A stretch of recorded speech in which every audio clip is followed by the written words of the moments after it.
হেরে যাওয়া অপরাধ হলে জেলে ঢোকান, অসহায় কর্মীদের ওপর অত্যাচার করবেন না। ঘাটালে বিজেপি কর্মীদেরকে দেখতে গিয়ে দেবকে কটাক্ষ করলেন হিরণ চট্টোপাধ্যায়। তৃণমূল এবং বিজেপির সংঘর্ষের ঘটনা ঘটেছে সেখানে, এবং সেই ঘটনাতেই আহত হয়েছে দুপক্ষের মোট ৯ জন।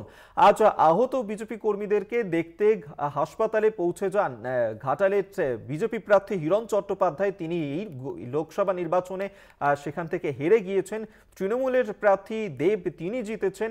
সেক্ষেত্রে হেরে যাওয়া অপরাধ হলে জেলে ঢোকান, অসহায় কর্মীদের ওপর অত্যাচার করবেন না, এমনটাই বলেছেন হিরণ চট্টোপাধ্যায়। দেবকে কটাক্ষ করে আর কি বললেন হিরণ, শুনুন।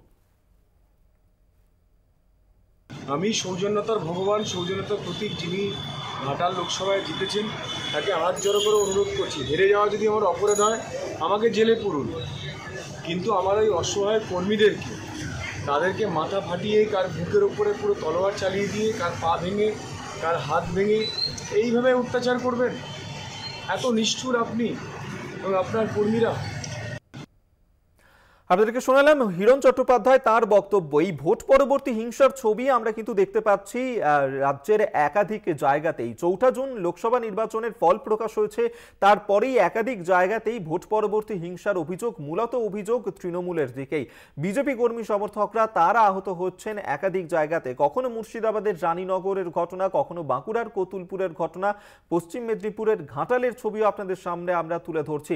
নদিয়ার চাপড়াতে সেখানে যদিও তৃণমূলের কর্মী সমর্থক, তাদেরকে মারধর করা হয়েছে, এক কর্মীর মৃত্যু পর্যন্ত ঘটেছে। বিজেপির বিরুদ্ধে সেখানে অভিযোগ। ভোট পরবর্তী হিংসার ঘটনায় অশান্তির ছবি দেখা যাচ্ছে রাজ্যের একাধিক জায়গায়। পুলিশের তরফ থেকে পদক্ষেপ নেওয়া হচ্ছে, তবে এই ভোট পরবর্তী হিংসার ঘটনাকে কেন্দ্র করেই অশান্তির ছবি ধরা পড়ছে রাজ্যের একাধিক জায়গায়।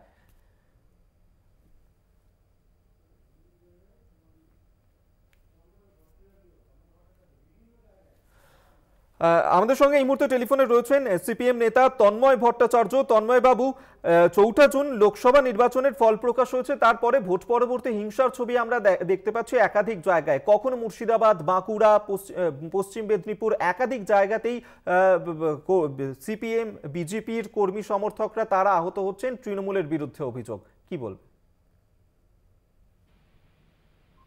তৃণমূল এটা বুঝুক যে গোটা দেশ রায় দিয়েছে উগ্রতার বিরুদ্ধে, হিংসার বিরুদ্ধে, বুলডোজার রাজনীতির ধ্বংসের বিরুদ্ধে।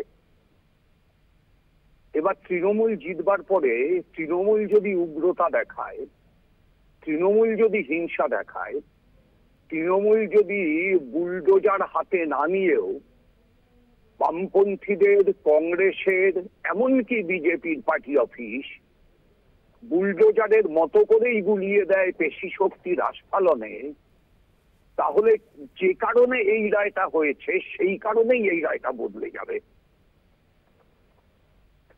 তৃণমূলের ভেতর এই শুভ বুদ্ধির উদয় হওয়া প্রয়োজন।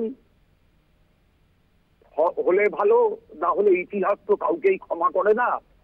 ঈশ্বর পুত্র মোদীকেও তো ক্ষমা করেনি।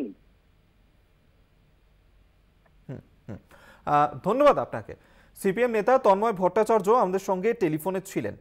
আপনাদেরকে শোনাচ্ছিলাম তার প্রতিক্রিয়া, এবং যে ক্ষেত্রে এই অভিযোগ কিন্তু একের পর এক বিভিন্ন জায়গা থেকেই উঠে আসছে, যেখানে বিভিন্ন রাজনৈতিক দলের, বিরোধী রাজনৈতিক দলের কর্মী সমর্থকরা তারা আহত হচ্ছেন, তাদেরকে মারধর করা হচ্ছে, তাদের বাড়িতে গিয়ে ভাঙচুর চালানো হচ্ছে, বোমাবাজির ঘটনা ঘটানো হচ্ছে।